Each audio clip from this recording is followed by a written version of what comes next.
I stood before my mother-in-law's house with a hammering heart, intending to check on my husband who was supposedly sick. But before I could even knock, my sister-in-law suddenly blocked my path. Her face was pale, her hands trembling as she whispered frantically for me to go to the back door and keep my arrival a secret. "This is for your own safety," she said. I didn't have a chance to ask why before my eyes caught something inside the house. In that instant, my breath caught in my throat, my knees went weak, and I realized my arrival was no coincidence. A great secret was waiting for me, and from that moment on, my life would never be the same again. Hello, how is everyone doing? I hope you are all healthy and blessed with good fortune. Thank you for stopping by the Life Has a Story channel. Don't forget to subscribe, like, and write in the comments where you're from. Okay, here's the story. The blue light from the still active laptop screen contrasted sharply with the darkness of the hotel room on the 12th floor. Amara Reed let out a long sigh, adjusting the glasses that had started to slide down the bridge of her nose. The hands on the wall clock showed 11:15 p.m. As a marketing manager for a rapidly growing tech startup, business trips like this were a regular part of her life. Amara glanced at the large mirror in the corner of the room. She was still in her full work attire, a dusty rose-colored modest tunic paired with wide-leg black trousers. The matching pashmina scarf was still neatly pinned, though she felt the urgent need to remove it to feel the cool breeze from the air conditioner on her scalp. But before her fingers could touch the pin under her chin, the phone on the nightstand vibrated violently. The vibration felt demanding, as if carrying news that couldn't be delayed for a single second. Her mother-in-law's name flashed on the screen. Amara's heart sank. Eleanor rarely called this late unless something extraordinary had happened. "Hello, Eleanor." Amara's voice was hoarse. "Amara, where are you? How dare you leave your husband all alone?" The voice on the other end exploded immediately, shrieking with a high-pitched tone full of accusation. "Eleanor, please calm down. What's wrong with Preston? I'm in Chicago for a work conference. I'll be back tomorrow morning." "Tomorrow morning, you say? By tomorrow morning, your husband might be a corpse." Eleanor's dramatic sobs interrupted Amara's explanation. Preston collapsed. Amara. He was vomiting blood. His body went cold. He kept calling your name, but his wife was too busy chasing money in another city. Come home now, or you'll regret it for the rest of your life for being a wicked wife who abandoned her husband on his deathbed. The call was disconnected abruptly. Amara's body trembled violently. All the joints in her legs felt weak in an instant. Horrible thoughts began to flood her mind. Preston, her husband, who for the past 3 months had often complained of dizziness and nausea, was now reportedly in critical condition. Guilt pierced Amara's chest like 1,000 needles. She did feel guilty for being so busy lately, but she did it all to support the family finances because Preston's contracting business was on its last legs. Without a second thought, Amara grabbed her handbag. She didn't even have time to change her clothes or remove the remnants of her fading makeup. She adjusted her hijab in the mirror, making sure no stray hairs were showing, even though her hands were shaking uncontrollably. She did a quick checkout and ran towards the parking garage. Inside the car, Amara prayed continuously. The journey from Chicago to her mother-in-law's house in a suburb outside Detroit, which usually took over 4 hours, felt like an eternity that night. She pushed her white sedan above the speed limit, ignoring the exhaustion that weighed on her eyelids. Throughout the drive, tears streamed down Amara's cheeks. She recalled their marriage, which had only lasted 4 years. Preston was a gentle man, though sometimes too obedient to his mother. Amara always tried to be a good daughter-in-law, giving Eleanor extra money each month and never arguing, even when she was often criticized for her busy work schedule. Now, the thought of losing Preston was driving her nearly insane. Around 1:30 a.m., Amara entered the old subdivision where her mother-in-law lived. The streets were deserted. Only a few streetlights flickered dimly. But something was odd as she approached the cul-de-sac where Eleanor's house was located. Several cars were parked a short distance from the house, as if deliberately trying not to block the front. Amara didn't think much of it. Her mind was focused on one thing: Preston. She parked her car haphazardly in front of the old iron gate of the house. However, the scene that greeted her was highly unusual for a home in mourning or experiencing a medical emergency. The front of the house was pitch black. No porch light was on. There was no sound of crying, no ambulance, and the large oak front door was shut tight.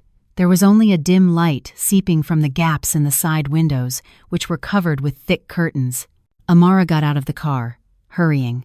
Her breath was ragged, her chest tight with a mixture of fear and confusion.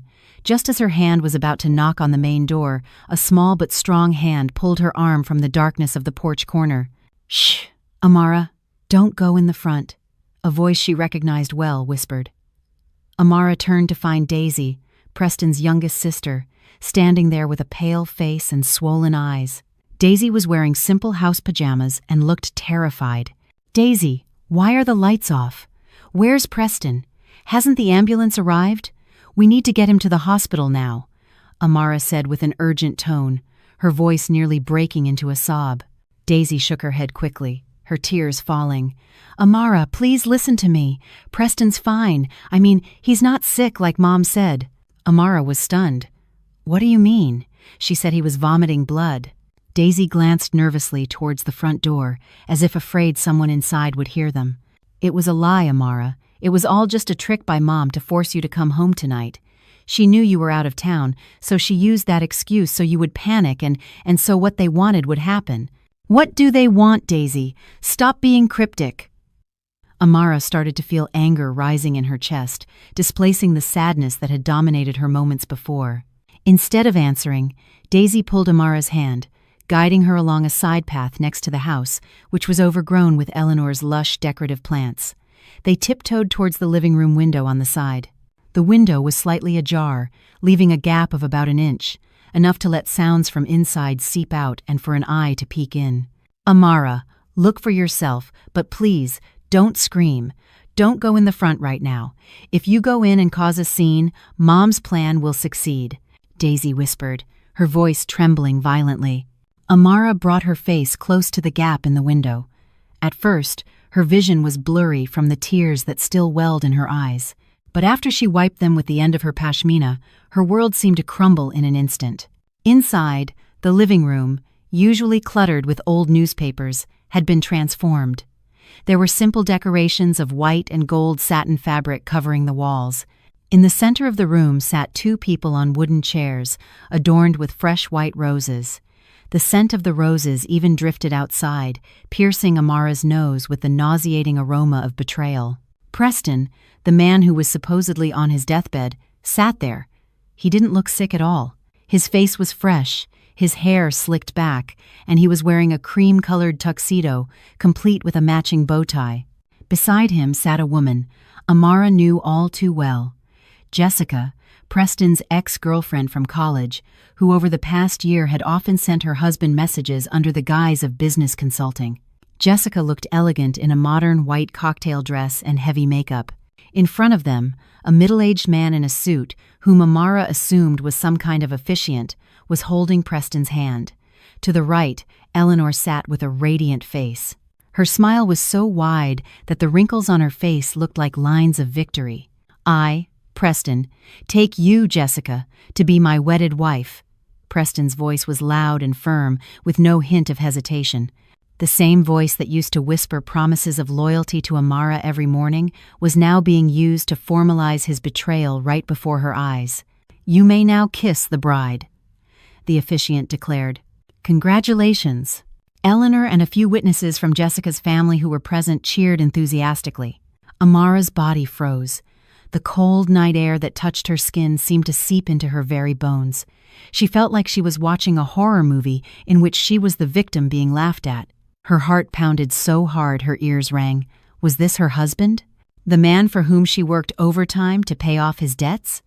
The man who, just 3 hours ago, was reported to be dying. Amara was about to push the window open, to scream as loud as she could and claw at the shameless faces inside, but Daisy's hand held her back again. Daisy whispered something that snapped Amara out of her momentary rage. "Not now, Amara. Mom has people watching the front.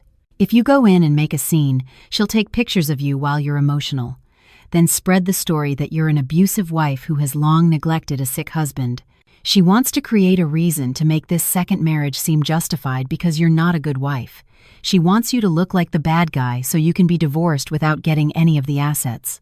Amara took a deep breath. The oxygen entering her lungs felt like fire, but she forced herself to remain calm. Daisy was right.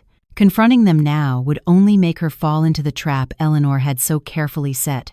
They wanted a drama where Amara was the antagonist. Amara clenched her fists at her sides. Her dusty rose tunic now felt like battle armor. She reached into her bag, took out her smartphone with hands that no longer trembled with fear, but with controlled fury. She aimed her phone's camera right at the gap in the window. She started recording. She recorded her husband's face as he kissed Jessica's hand. She recorded Eleanor's satisfied laughter as she hugged her new daughter-in-law. She recorded the faces of the officiant and the witnesses. The video was 3 minutes long, but for Amara, it was 3 minutes that erased her entire past and forged a new future. "Let's go, Daisy," Amara whispered coldly. Her voice no longer held any sadness. "Where are you going?" Daisy asked, worried. "I'm going somewhere they can't touch me." "Thank you, Daisy. You saved my life tonight. But remember one thing, never tell them I was here." Amara turned and walked away from the darkness of the side of the house with a firm stride. She got into her car, started the engine as quietly as possible, and slowly left the cul-de-sac without turning on her headlights until she reached the main road. Inside the car, she saw her reflection in the rearview mirror. Her eyes were red, but her gaze was sharp. "You want me to be the downtrodden wife?" Amara muttered to herself, gripping the steering wheel tightly. "You're dead wrong. You just handed me the deadliest weapon to destroy you." Amara grabbed her phone, searching for a name in her contacts. Mr. Evans, attorney at law. She sent a short text message, ignoring the fact that it was almost 3 a.m. "Mr. Evans, I have proof of an illegal polygamous ceremony and falsification of a medical emergency. I want to file for divorce and a total asset freeze tomorrow morning. Please set up a meeting for 9 a.m. That night, Amara did not go back to the home she shared with Preston. She drove her car back towards the city, to a different, safer hotel. She needed space to strategize. The pain in her heart was still there, throbbing every time the image of Preston in that tuxedo appeared, but Amara refused to be broken. If they could play act with a wedding in the living room, then Amara would ensure her final stage was in a courtroom, where she would be the winner. She smoothed her hijab, which was slightly askew from the night wind, took a deep breath, and stared straight ahead.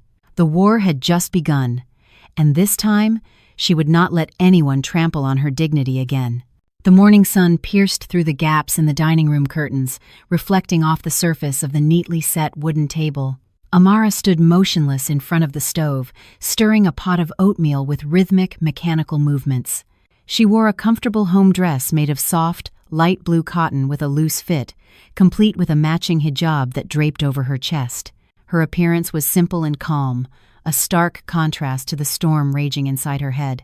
She had only slept for 2 hours at the hotel before deciding to return to this house at 5 a.m.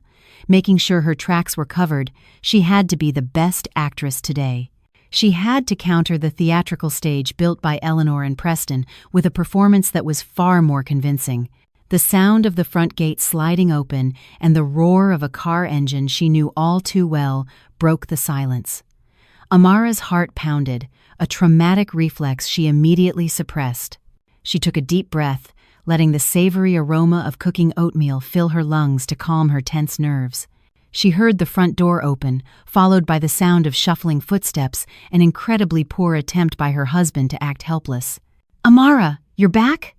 Preston's voice was weak, hoarse, and filled with falseness. Amara turned off the stove, turning her body with a facial expression she deliberately made to look swollen and full of anxiety. She ran towards Preston, who had just entered the living room. The man looked disheveled, his shirt wrinkled, and his eyes red from lack of sleep, perhaps from exhaustion after the wedding night he celebrated on his wife's suffering. "Oh, honey, my God, Preston!" Amara rushed over, grabbing Preston's arm and helping him sit on the sofa. She touched her husband's forehead with the back of her hand. "Cold?" Of course it was cold. This man didn't have a fever. "Why did you come home alone?" "Eleanor said you were vomiting blood and in critical condition last night." "I was going crazy on the road. Why was your phone off all night?" Preston leaned back on the sofa, closing his eyes while massaging his temples. "I'm sorry, honey. My phone died, and I was too weak to find a charger." Last night was really bad, but after Mom gave me a massage and some herbal tea, I felt a little better. I forced myself to come home because I knew you'd be worried sick." Amara knelt beside her husband, hiding the glint of hatred in her eyes by looking down. As they were so close, Amara's sense of smell caught something that made her stomach turn.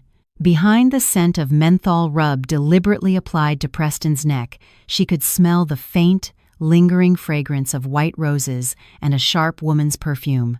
Jessica's perfume. The betrayal was so real that Amara felt like spitting in the face of the man who had been her companion for 4 years. "I'm so glad you're feeling better.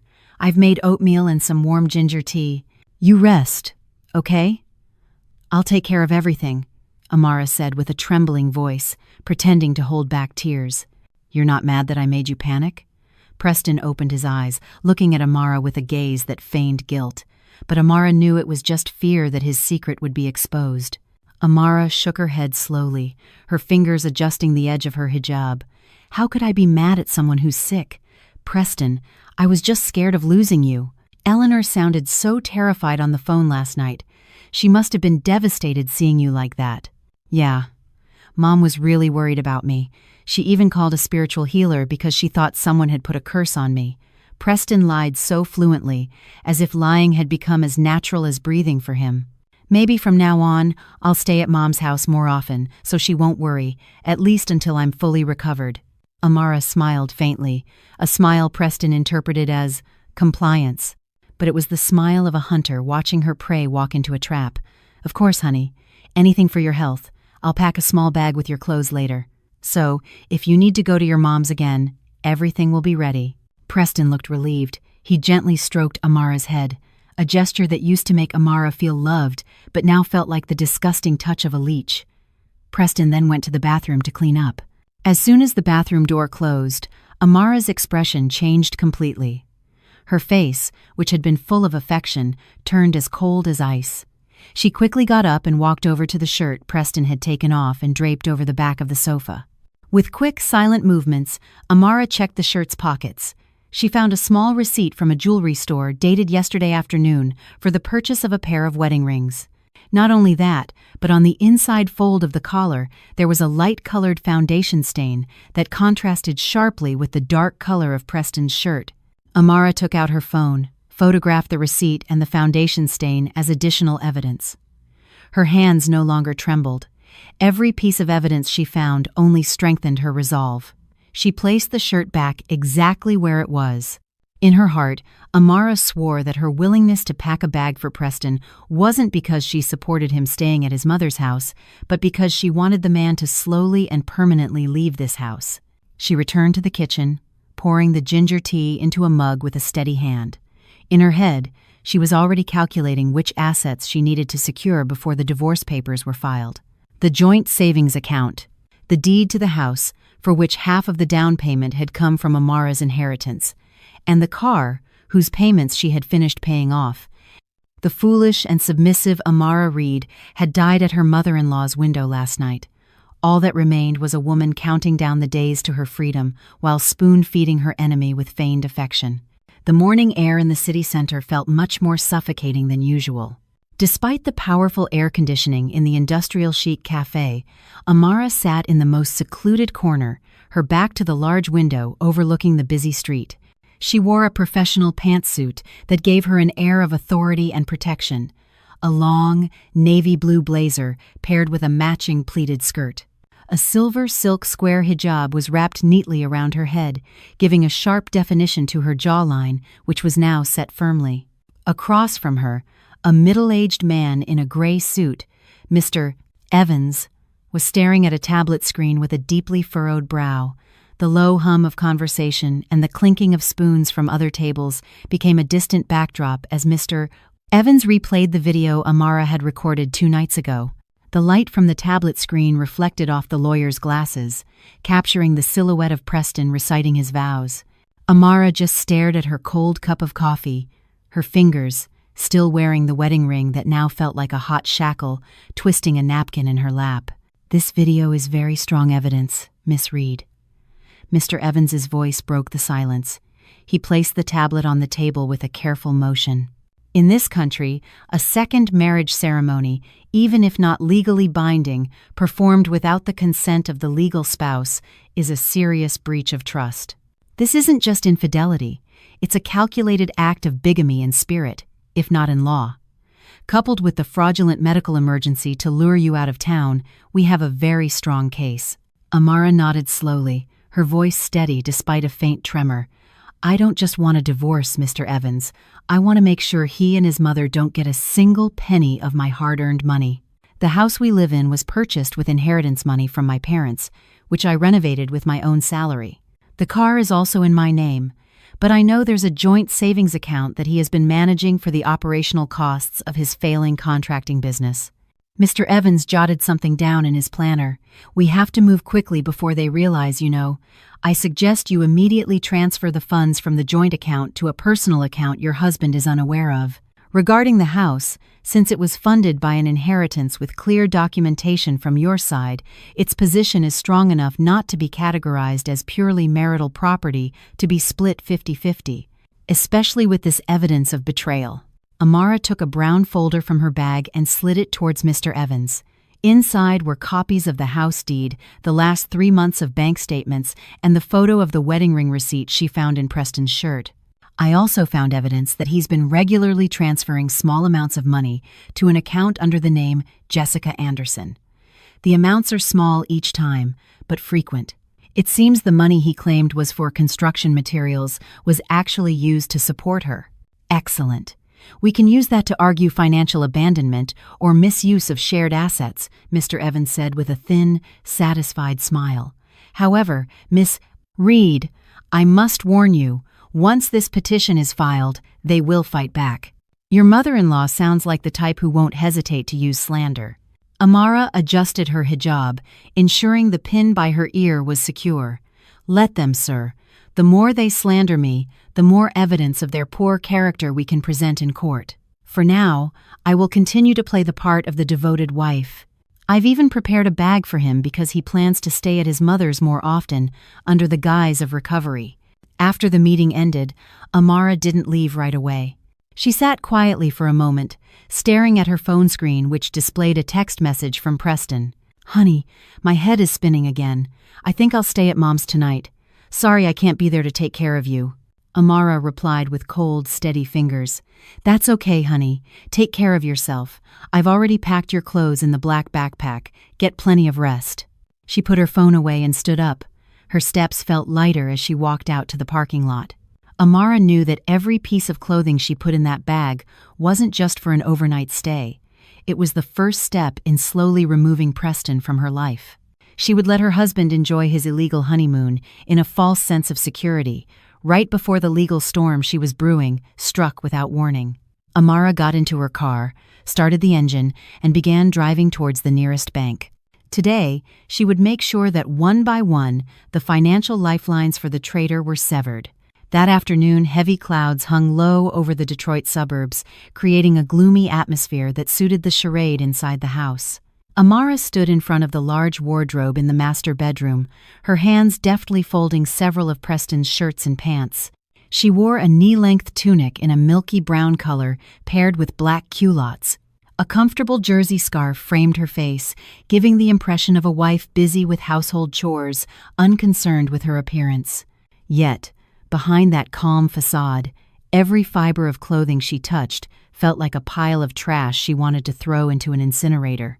Preston emerged from the bathroom, walking with a deliberately dragged gait. One hand held his side while the other massaged his forehead.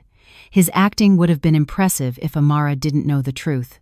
The man had just spent 2 hours on his phone, which Amara was certain was for exchanging loving messages with Jessica, before finally emerging with a manufactured pale face. Honey, I've packed all your clothes in the backpack. There are vitamins, pain relievers, and a thick jacket too. It gets cold at your mom's at night, right? Amara said in a soft voice, almost a whisper full of concern. She turned and looked at her husband with eyes she made to look teary. Preston sat on the edge of the bed, taking a forced, heavy breath. Thank you, Amara. I feel bad for constantly troubling you. I should be the one taking care of you, but instead, I'm the one going back to my mom's to be looked after. Don't say that. It's my duty to make sure you get the best care. If you feel more comfortable and heal faster at your mom's, I'm happy to let you go. Besides, she knows what you've needed since you were a child, right?" Amara moved closer, rubbing Preston's shoulder with a very gentle motion, as if her husband were made of fragile glass. Preston took Amara's hand and kissed the back of it. Amara felt a wave of immense disgust. However, she forced herself not to pull her hand away. Instead, she responded with a fake, sincere smile. "Oh, by the way, here's a little cash for you. In case you need to buy extra medicine or want to eat something they don't have at your mom's." Amara took a few $100 bills from her tunic pocket and slipped them into Preston's hand. Preston's eyes lit up for a moment, a flash of greed he couldn't completely hide. "You're so kind, Amara. I'm sorry my business is struggling and I have to rely on your money. My money is your money too. The important thing is that you get well soon," Amara replied firmly. In her heart, she laughed bitterly. That money was nothing compared to the tens of thousands of dollars she had already moved from their joint account to her secret account that morning. The money she was giving him now was just bait, to make Preston feel he was still in control and not suspect her financial maneuvers. Shortly after, the sound of a car horn honked from the front gate. It was Preston's cousin, sent by Eleanor to pick him up. Amara helped her husband stand, supporting him carefully all the way to the front door.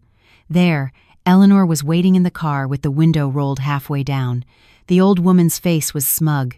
She looked at Amara with a condescending glare, as if Amara were a loser who had just handed over her victory trophy. "Got everything, Preston?" Eleanor asked loudly. "Let's go. Don't stay outside too long, you'll catch a worse cold. Everything's ready at home. Jessica the herbal tea from Jessica, our neighbor, is also ready." Eleanor almost slipped up, but she quickly corrected herself with a stiff, small laugh. Amara pretended not to hear the fatal mistake.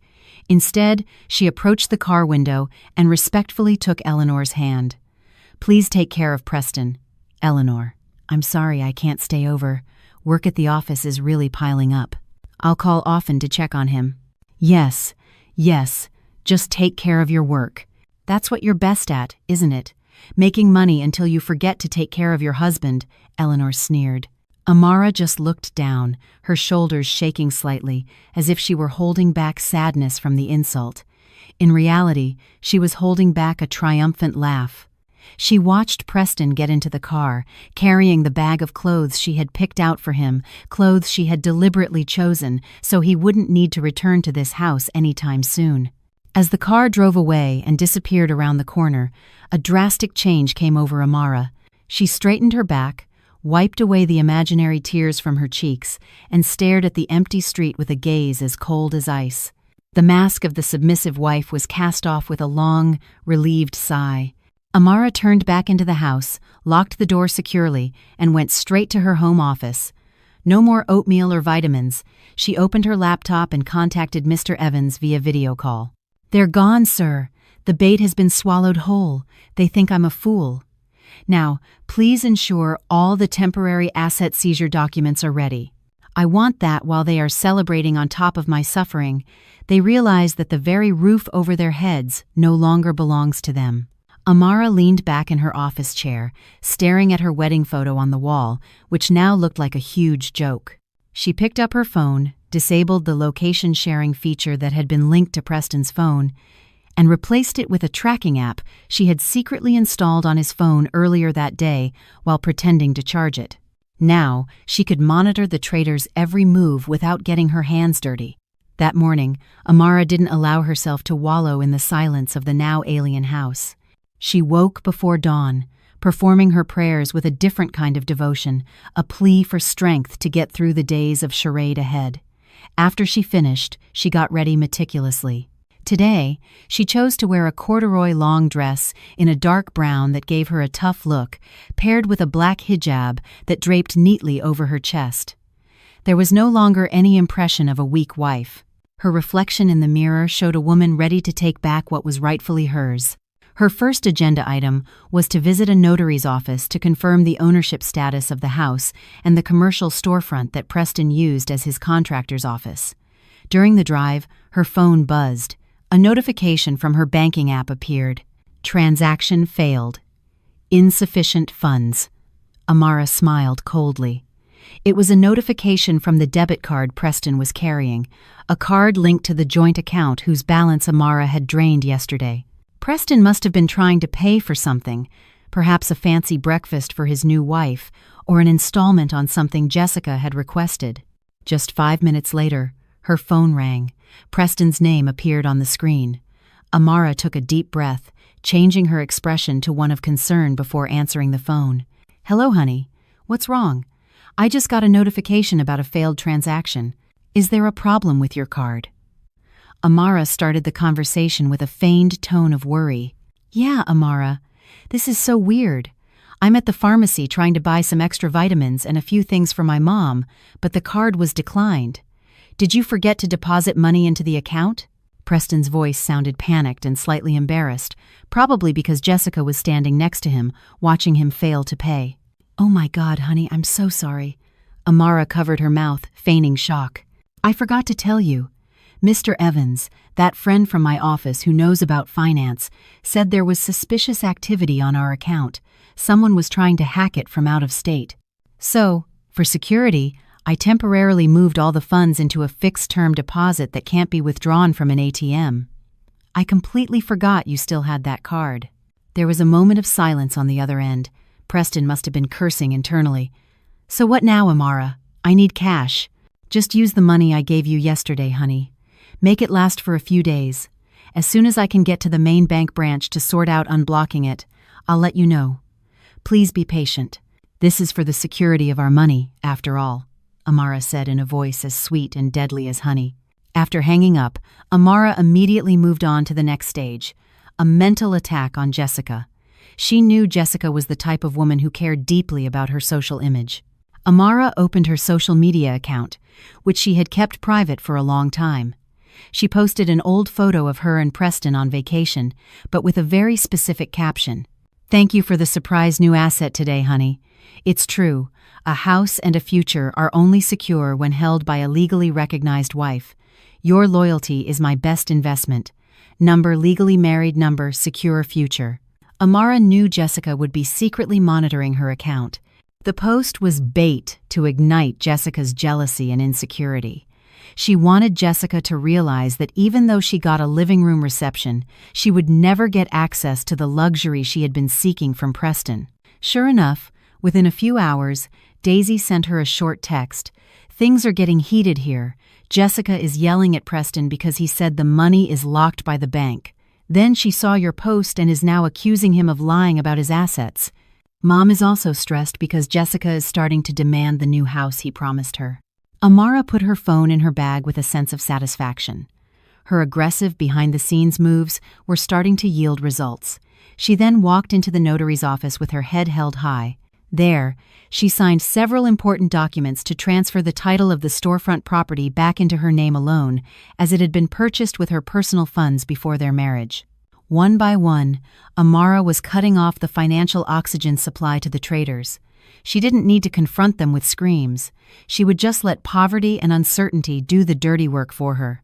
As she left the notary's building, the afternoon wind blew against her hijab, and for the first time since the night of the betrayal, Amara felt truly in control of her own life. The chandelier in the main dining room glowed golden, reflecting off the row of porcelain plates and silver cutlery that had been meticulously arranged. Amara stood in front of the large mirror in the living room, ensuring her appearance was perfect for the role she was about to play tonight. She wore a long, premium satin gown in a deep maroon that fell elegantly, giving an impression of luxury yet modesty. A matching silk pashmina hijab was wrapped stylishly around her head, secured with a small, jewel-encrusted brooch on her left shoulder. Tonight was a get-well-soon party for her husband, an event she orchestrated herself, an event she would use as a stage to publicly humiliate her enemies under the guise of kindness. One by one, relatives from Preston's side and a few of their close friends arrived. Amara greeted them with the warmest smile she had ever mustered. The climax was when Eleanor's car pulled up in front of the house. Preston got out with a still-forced, weary gait, while Eleanor walked beside him with a stiff and uncomfortable expression. They were forced to come because Amara had invited the entire extended family. Their absence would only raise suspicion. "Come on, honey, sit here, in the main chair. You're the guest of honor tonight," Amara greeted him with a cheerful tone, deliberately loud enough for Preston's aunts and uncles on the sofa to hear. Preston just gave a sour smile and sat down stiffly. Eleanor tried to take control of the atmosphere. "Amara, Preston really still needs a lot of rest. An event like this seems a bit excessive." "Oh, not at all, Eleanor," Amara countered quickly, adjusting her hijab slightly. "We should be celebrating this miracle. Preston recovered so quickly from the condition you described, vomiting blood and all. It must be because of his 2 devoted wives and your incredible dedication, right?" The sentence was like a subtle slap that silenced Eleanor. Several relatives began to approach, congratulating Preston. Amidst the low murmur of conversation, Amara stood at the head of the table, tapping a spoon against a crystal glass to get everyone's attention. The room fell silent. "Thank you all for coming tonight," Amara began, her voice calm yet commanding. "Tonight is not just about Preston's recovery, but also about loyalty. In this day and age, it's hard to find a man who so fiercely protects the honor of his marriage, even when tested by illness. I am so grateful to have a husband who is honest and hides nothing from me." Amara glanced at Preston, who was now starting to sweat despite the air conditioning. Eleanor seemed busy stirring her soup, not daring to look at anyone. "As a token of my gratitude," Amara continued, "I want to announce something. Since Preston is healthy now, I have arranged for all family assets, from the commercial property to this house, to be managed under a single, professional auditing system. This is for our future, to ensure no money is wasted on unclear expenditures. You agree, don't you, honey?" Preston choked on his drink. All eyes turned to him. In front of his extended family, who highly valued the image of a harmonious family, he had no choice but to nod slowly. "Yes, of course, Amara. That's a great idea." "Wonderful," Amara replied with a victorious smile, "because I've heard so many stories out there about husbands who betray their wives while the wife is out working hard to provide. But I know Preston isn't a lowlife like that. He knows very well that a secret ceremony or polygamy without the legal wife's consent is a path to financial and social ruin. Isn't that right, Uncle?" Amara directed the question to Preston's eldest uncle, a respected retired judge. The uncle nodded firmly, launching into a lecture about how despicable a man who would do such a thing is. Preston and Eleanor sat frozen, as if their chairs had turned to hot coals. The climax occurred when Preston's phone, which he had placed on the table, vibrated loudly. A name appeared on the screen: "Jessica, my love." The phone's light was glaring in the dimly lit dining room. Amara, standing closest, calmly picked up the phone before Preston could reach for it. "Oh, a call from Jessica. Honey, who is she?" "Is this that neighbor from your mom's house who brought you the herbal tea?" Amara asked with deadly innocence. The entire room went silent. Preston looked like he had just seen a ghost. Amara held the phone out to Preston with a steady hand. "Go on, answer it. Don't keep our esteemed guest waiting. Or would you like me to speak on your behalf?" Preston snatched the phone roughly and immediately turned it off, his face crimson with a mixture of shame and suppressed rage. Amara just smiled faintly, smoothed her maroon dress, and invited the guests to continue their dinner. She had successfully planted a seed of immense fear in her husband's heart and shattered Eleanor's pride in front of her own family. That night, it wasn't just stomachs that were full. Amara's thirst for revenge was beginning to be quenched. 3 days after the tense dinner party, Amara stood in the lobby of her office building in a suit that radiated authority.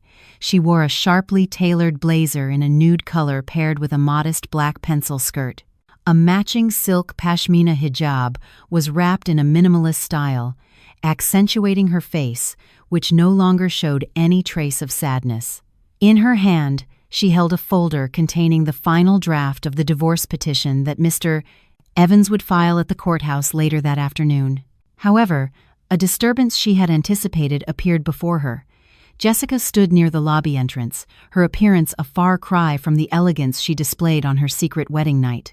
Her face was haggard, her eyes swollen, and she was wearing a casual outfit that looked like it had been thrown on in a hurry.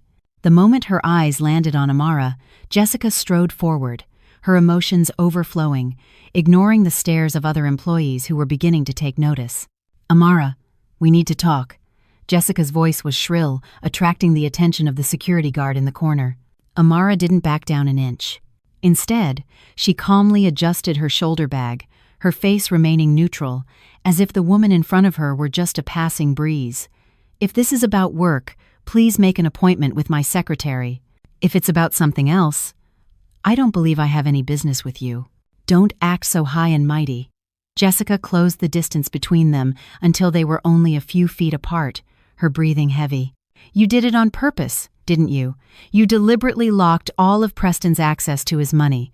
You know we're married. Don't play dumb. Preston said you moved all the money from the joint account. Give it back. It's Preston's right, too."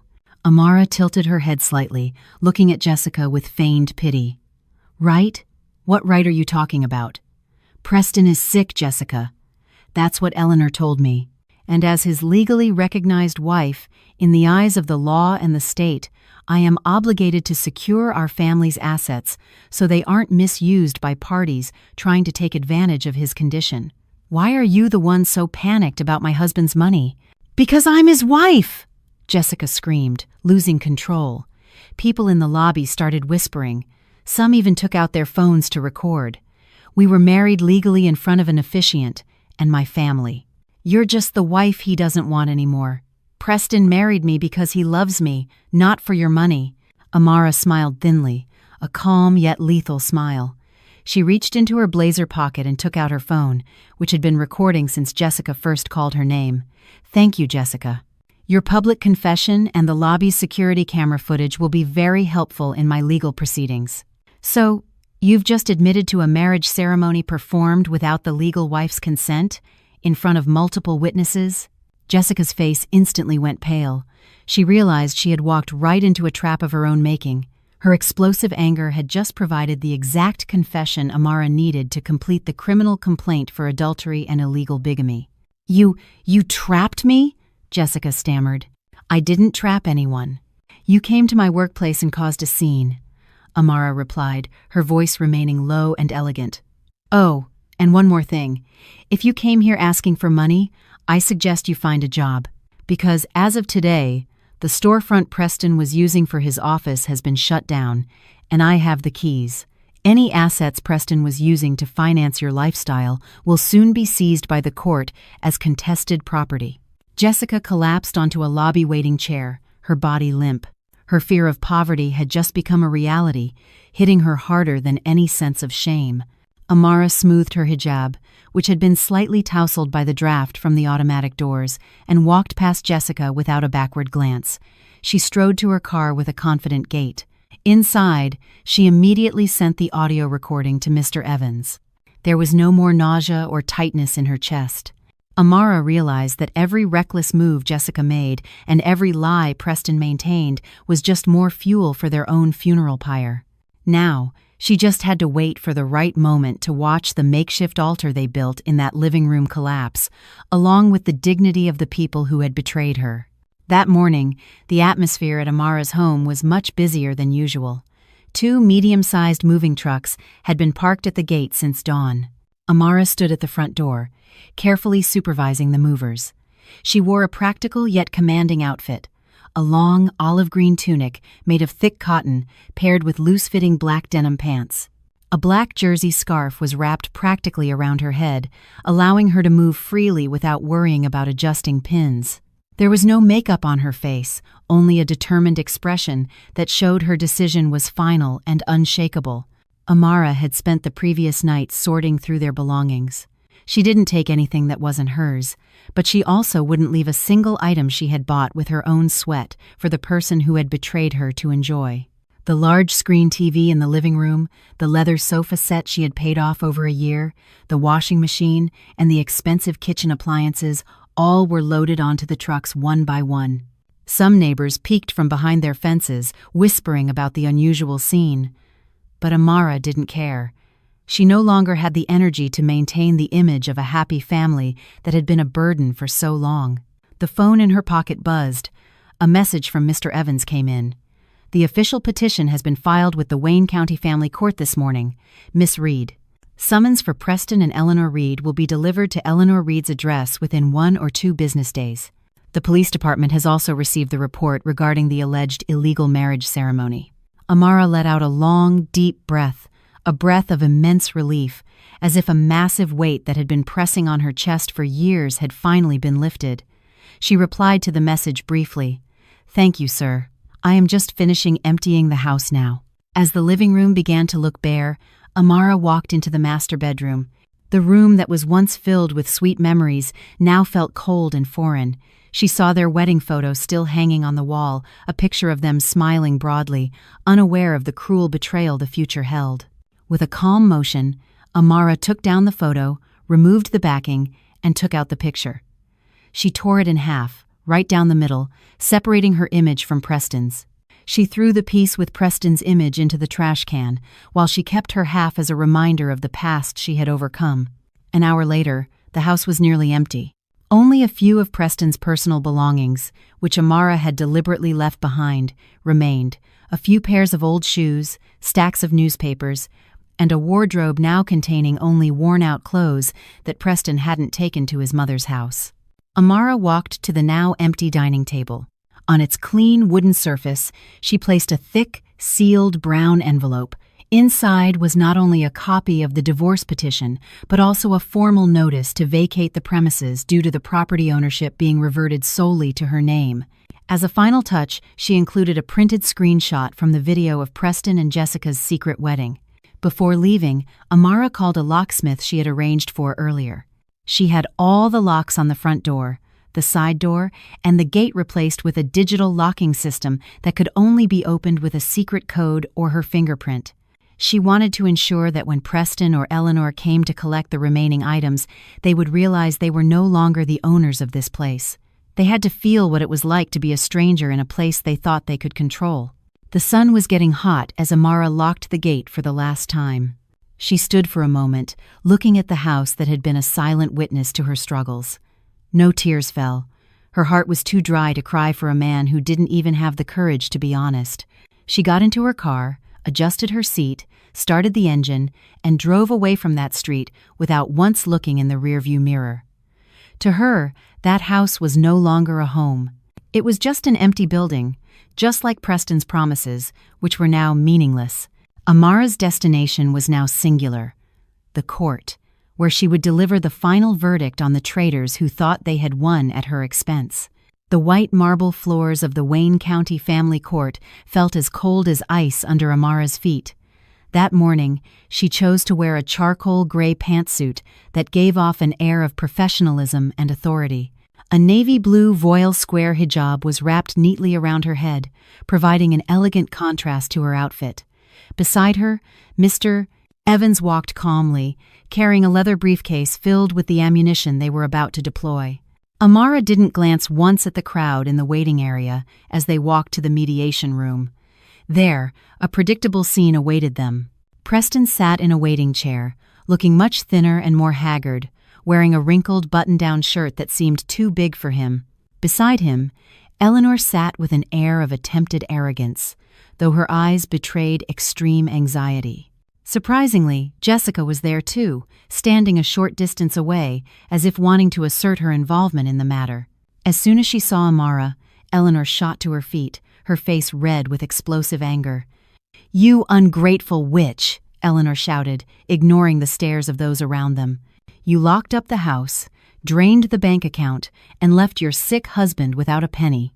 Where is your conscience, Amara? Have you gone crazy over money?" Amara stopped directly in front of her mother-in-law. She didn't respond with a raised voice. Instead, she looked at Eleanor with a calm, intimidating gaze. "We can talk inside, Eleanor. The mediator is waiting. Don't embarrass yourself in public if you have any dignity left." They all entered the small, stuffy mediation room. A middle-aged male mediator sat at the head of the table, asking all parties to be calm, and began the session by giving Preston the opportunity to speak.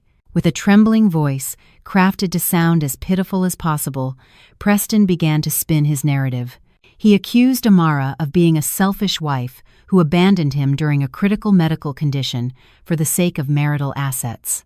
He even asked the mediator to dismiss the divorce petition and demand that Amara restore all access to the assets she had stolen. "I was sick, sir," Preston said, looking at the mediator with a pleading face. "My wife was busy emptying our home while I was fighting to recover at my mother's house. This is truly mental abuse." Eleanor chimed in with a string of other slanders, claiming Amara had been cheating for a long time and was looking for an excuse to get a divorce. Jessica, sitting in the corner, nodded occasionally, trying to reinforce the narrative that Amara was the guilty party. For nearly 15 minutes, Amara sat in silence, her hands clasped on the table, listening to every lie with extraordinary patience. "Are you finished?"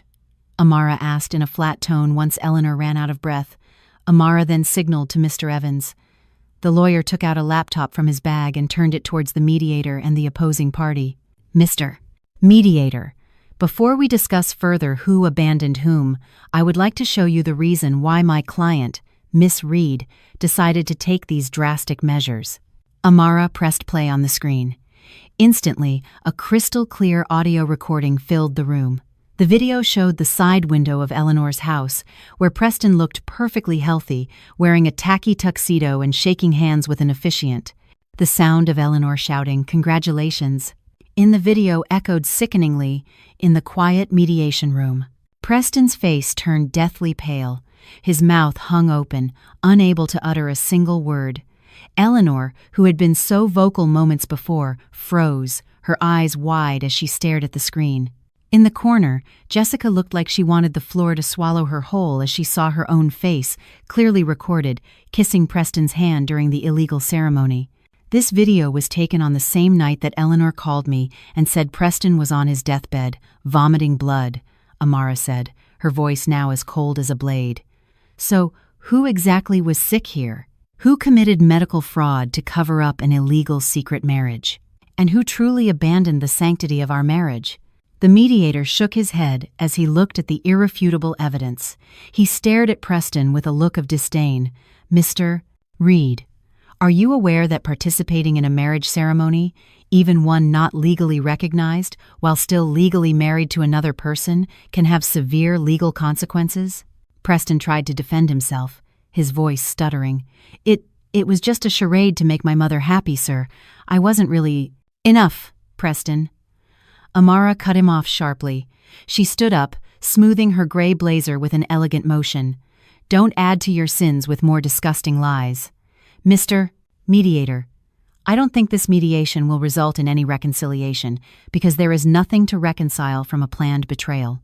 I want this case to proceed to trial for a final divorce decree, and I will also be pursuing criminal charges against my husband and his new partner for their actions." Amara walked out of the mediation room without waiting for a response. She ignored Eleanor's hysterical calls, which had now turned into pleas for forgiveness. As she walked out into the courthouse lobby, Amara adjusted her navy blue hijab, breathing in the fresh air from the open door. She felt truly free.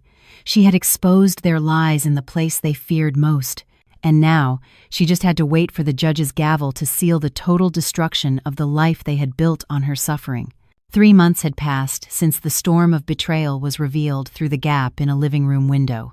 This morning, the sky was exceptionally clear, as if celebrating the justice that was about to be served.